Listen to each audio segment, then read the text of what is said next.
Did you know Mayim Bialik personally before this film came to you? I did not know. I How knew did you who end she up? was by her work, but no, we didn't Okay. have a personal relationship prior to this film. So how did the role come to you? Through my team, and I immediately responded to the script and the character. There's a lot of personal truth to as it relates to my life, and it was being expressed through the piece. And so, yeah, Mayim and I had a Zoom chat, Mhm. one in which I felt that we connected deeply in our kind of shared truths, but then had no idea whether or not she felt that I was going to be right for the part. But within the hour, I had the call that I was receiving the offer, and it just felt like a complete whirlwind and surprise. I made my manager tell me the news again because I thought perhaps I had heard him wrong. It was very sweet. You know what was amazing is the writing on this film was so good that, when the writing is so good that it doesn't seem like writing, you Mm, almost forget that there's a script involved, yeah, I can if understand. that makes any sense. Yeah, I think that's what I responded to. It was very naturalistic. It felt very embedded in truth and experience. Mhm. We had a very strong open dialogue about grief and loss and love and complicated relationships. Mayim had really incorporated such a full spectrum of these emotions and how that works through individuals and a family collectively. So it did feel very real. And, I obviously can speak personally and about the elements that were very real for me. I think everybody brought their own truths to the table and incorporated those into their characters and the story. So I could relate to it very much. It was actually like I became very emotional because I had a very complicated relationship with my dad, and my dad is now living with us. Oh, wow. And it's a strange thing because I remember growing up, and then especially even like in my teens and 20s, I was like, I can't wait to get away, because we were constantly like this. And now it's kind of come full circle, and he's become a much gentler, kind of kinder person in his older age. And I've become much more understanding of human nature, obviously, as I've gotten older. So you kind of meet somewhere in the middle. I can understand that completely. Yeah. And so it just really spoke to me on so many levels. And then the other part is you're Jewish, Mayim is Jewish, I'm Jewish. And I always found that we're not always portrayed, I don't know, like accurately or reasonably in media, whether it's television, whether it's film. A lot of times depictions of different minority groups are often caricaturized, and you don't see just the humanity of a group of people and something that ties it together that goes across like all people of all different groups. And that was another thing that I really enjoyed about this film. And I wanted to ask you, what is your opinion of how Jewish Americans are typically portrayed? Mm. Well, it's interesting that you bring that up because that was one of the things that I loved so much about the storytelling is, her connection to her Judaism and how that's expressed with her young children as she's teaching them and, the part of their family aspect. It is just very casually there. It's just who they are. And Yes. it's a part of her daily life. And obviously there is a strong connection that she has to it, but that's not saying or doing so much. It's part of her character and part of her life. And I do think that sometimes Jewish storytelling, as it shows up in media, is much more specific. It's, about either, the Holocaust or, you see it in Curb, but like there's so many characters where perhaps also this has been something that has been brought up in kind of critique of portrayal of Jews in film, like maybe the one half of the couple is Jewish, but the other one is, there's just so many Yeah. elements of how it's expressed in the media. And not to say that anything is so necessarily right or wrong. I think it's project to project. But I did like that this was just an underlying element to who she was. And, that it just seems so normal. Yeah. And that's what I like. Not that like the Curb Your Enthusiasms of the world are bad. I mean, they're great, but we Exactly. need stuff like this too. Yeah, I think it does feel that it adds to a balance. You know, it was fun when we were promoting Shiva Baby, this movie that I've been a part of and was released last year.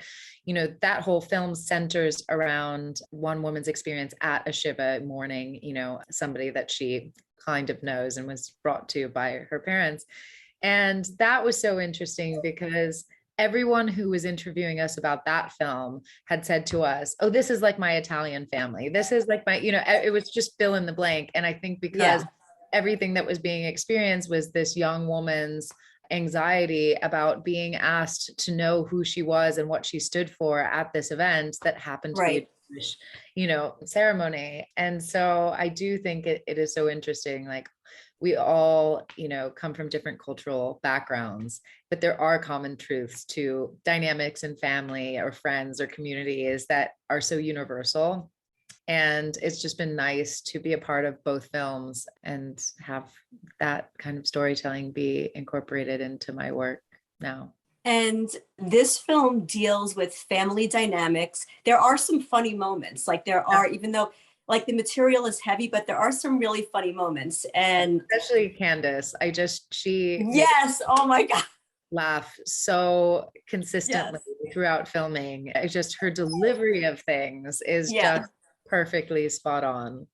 Yes. Yeah. She really delivered a lot of the light comedic moments in the film. Her character is really just expressing things how she fit, which is so funny because, you know, I think it's very understandable that everybody grieves in a different way. And some people say things that are wildly inappropriate, as particularly to the moment that is, you know, it's being delivered. And it's just, it feels so real and honest. Well, I love at the end, so Dustin Hoffman plays your father who passes away in the film.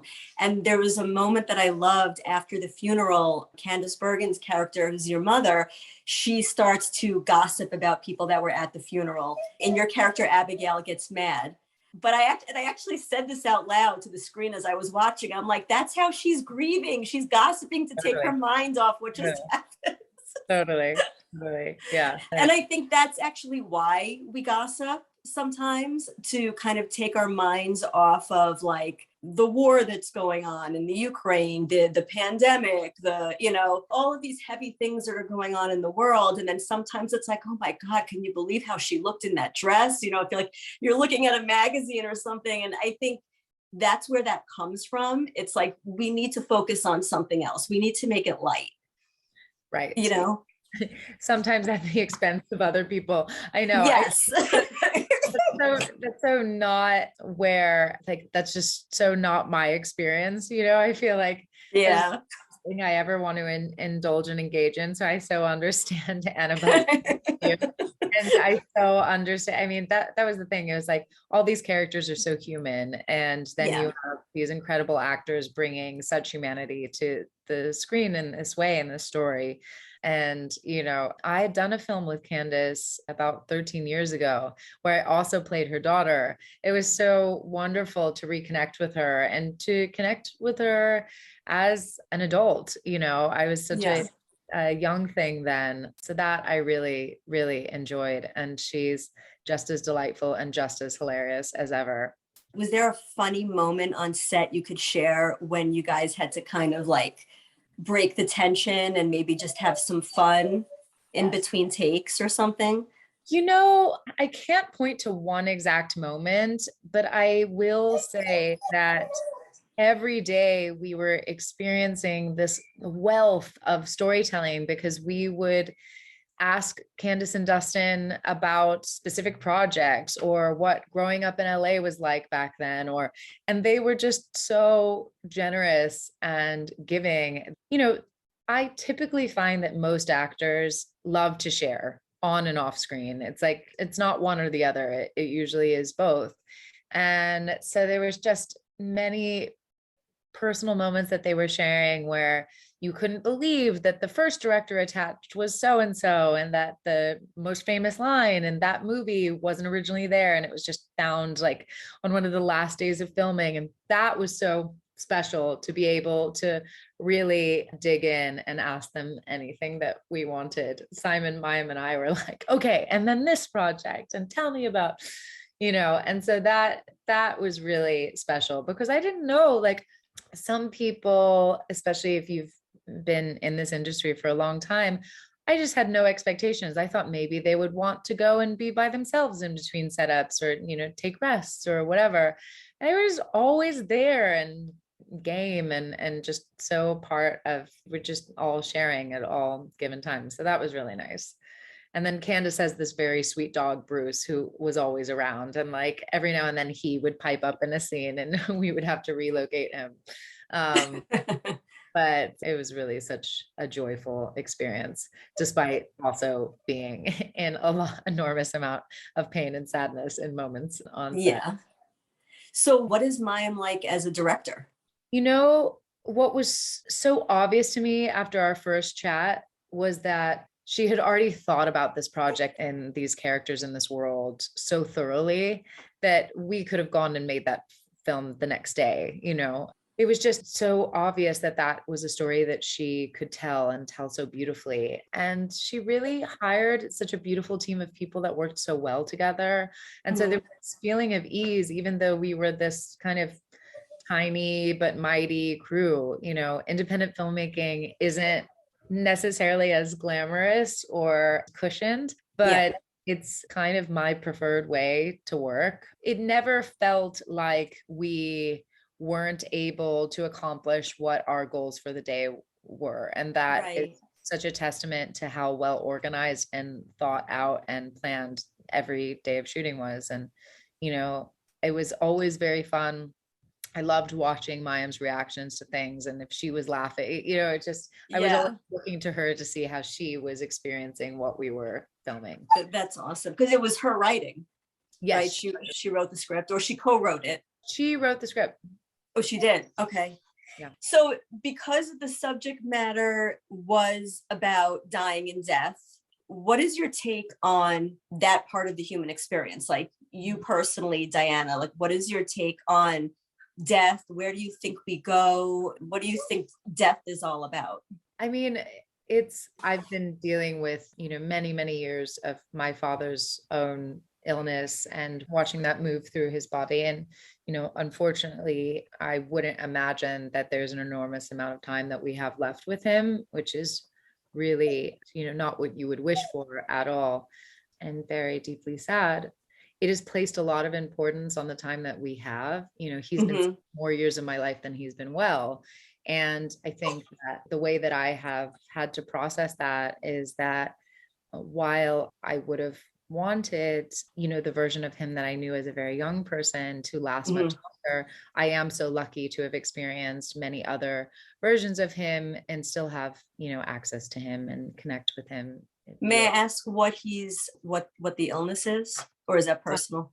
It's fine. He's had MS for, over and that takes a toll in many different forms, and sure, your cognition, your physical health, etc. And it's definitely, death is not something, it's been prevalent in my life because I've lost many people that I've loved. And it always feels that it wasn't the right time. I unfortunately have lost many people who are just very young. And my father's very young. He's only 66 years old. But I just think it's made me really, I kind of feel that pride myself in being very present with the moments that I'm in real life with my friends, etc. And I think that your health and wellness is not guaranteed. That centers me a lot. And then as it relates to everything on the other side, it's not something I often think about. I'm sure that might be more prevalent the older I get.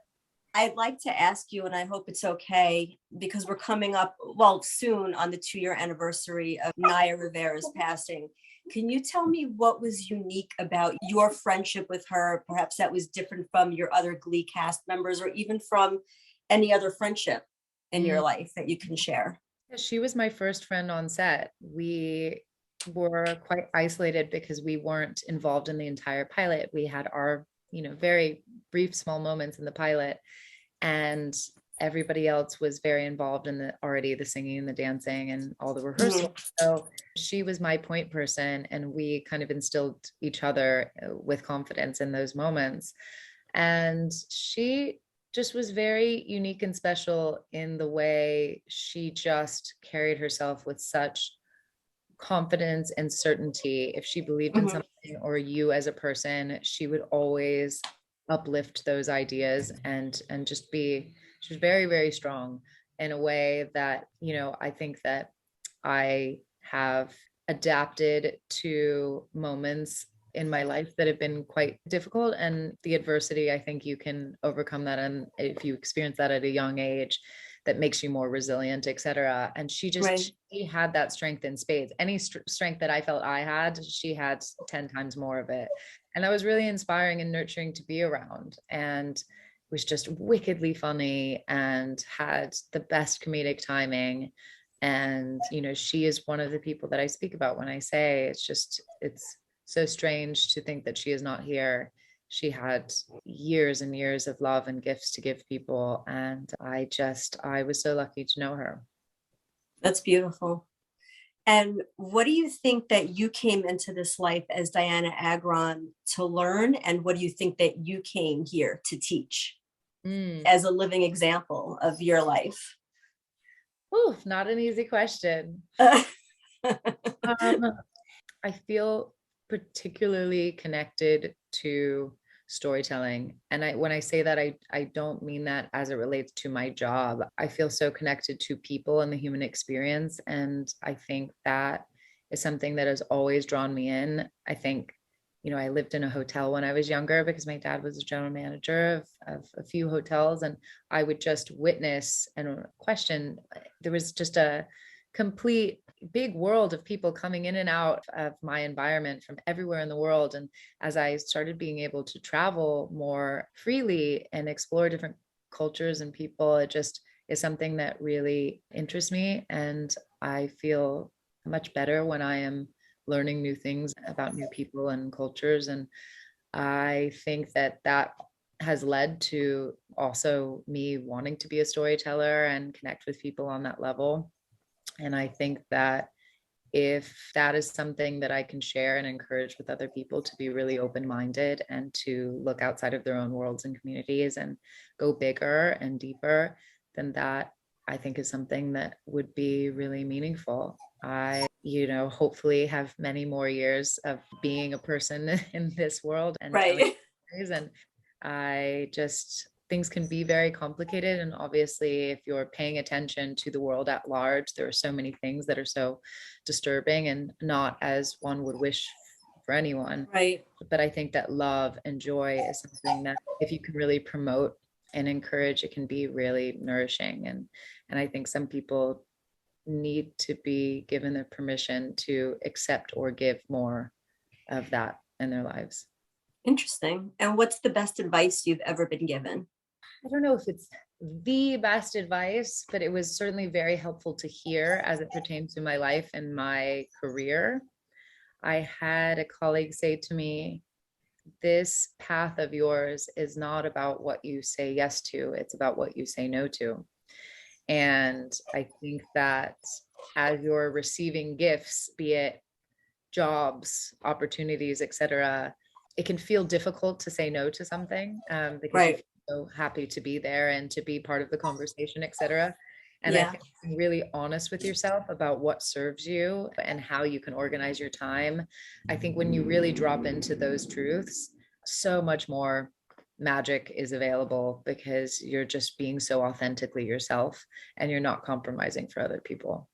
Okay. And As They Made Us, when does it come out and where is it available? I believe it's April 8th. Is it coming into theaters or is it going to streaming? Do you know that? I believe it's going straight to VOD. It is. Okay, cool. All right. Awesome. All right. Well, I want to thank you so much for your time. I thought your performance was absolutely amazing. And thank you so much for the interview. Thank you. I appreciate it.